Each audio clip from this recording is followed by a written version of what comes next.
In this movie, I'm going to explain channelrhodopsins and how channelrhodopsins allow investigators to manipulate neuronal activity with light. This is a relatively recent development, within the past decade or so.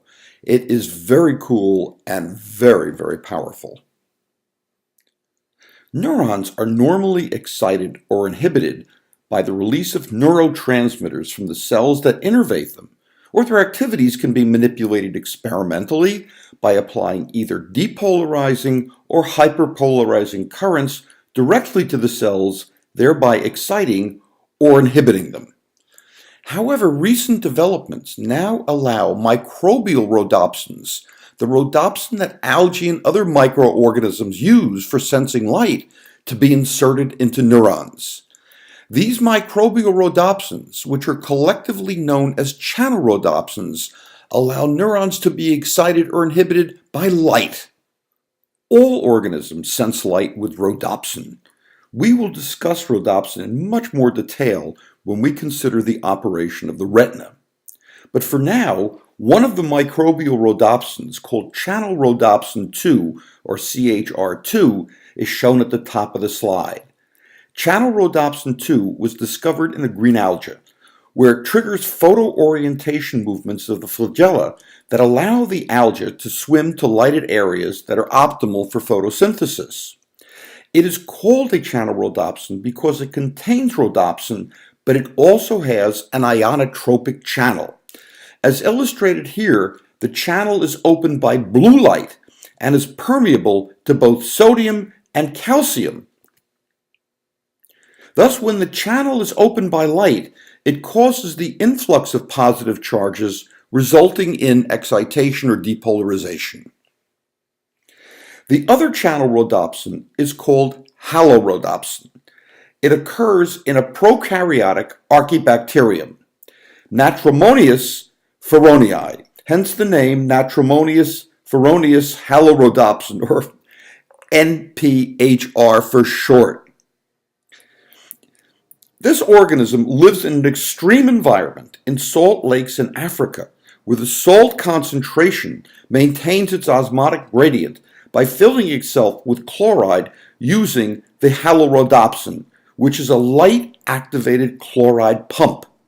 As illustrated here, when activated by yellow light, the halorhodopsin pumps chloride into cells, thereby causing the cell to hyperpolarize. The halorhodopsin pump is really remarkable. In the presence of yellow light, it will pump chloride into cells even when the cell interior has a higher chloride concentration than the extracellular fluids, or when the interior of the cell is more negative than the chloride equilibrium potential. This amazing protein can drive chloride into the cell to concentrations that are 50 times higher than normally found in neurons.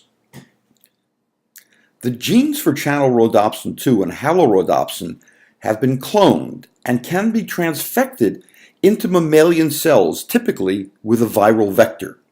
As shown at the bottom left of this slide, the gene for channelrhodopsin 2, or halorhodopsin, is linked to a cell-specific promoter that is active only in certain types of cells, such as neurons.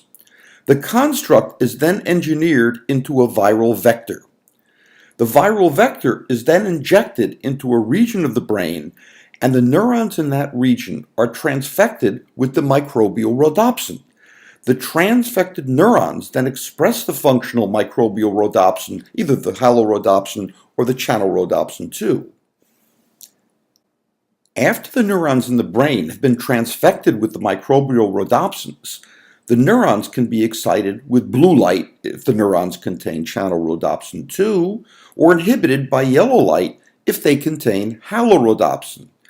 This slide shows a neuron transfected with both channelrhodopsin 2 and with halorhodopsin.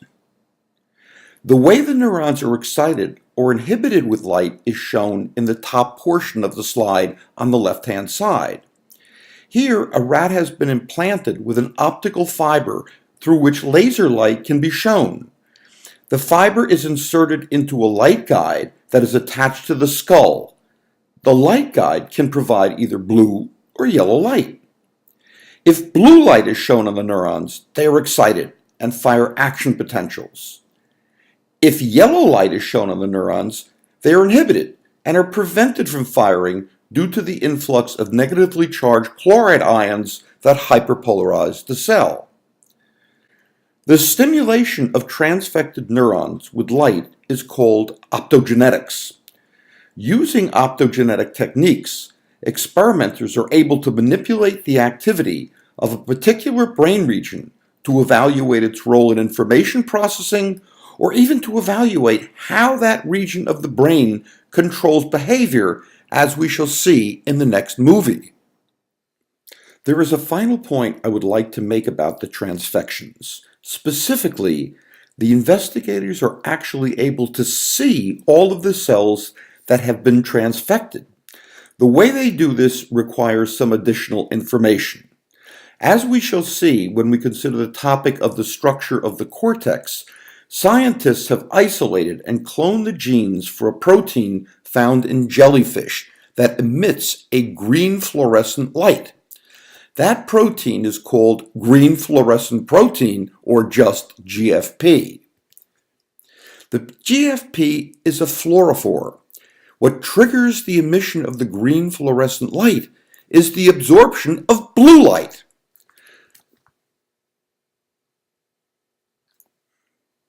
The gene for GFP has been cloned, and indeed it can be attached to the microbial rhodopsin gene, which is then used to transfect a region of the brain in the same way as I described previously.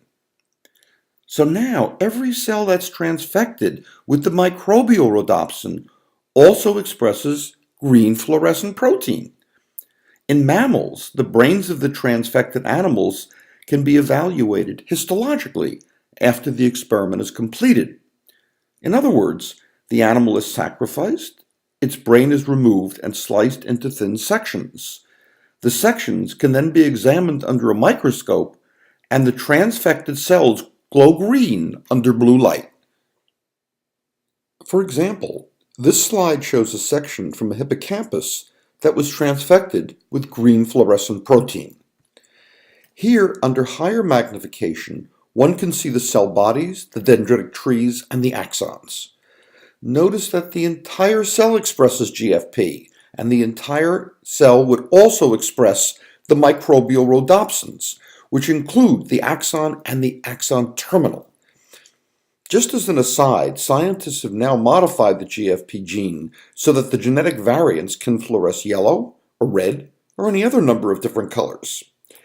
The extensive expression of the microbial rhodopsin, however, means that investigators can excite or inhibit the cell bodies of neurons, or alternatively, they can excite only the axon terminals to assess the role of a particular group of transfected cells on their targets in a highly restricted region of the brain. You will see the significance of this feature in the movie titled Engineering a Memory with Long-Term Potentiation and Long-Term Depression.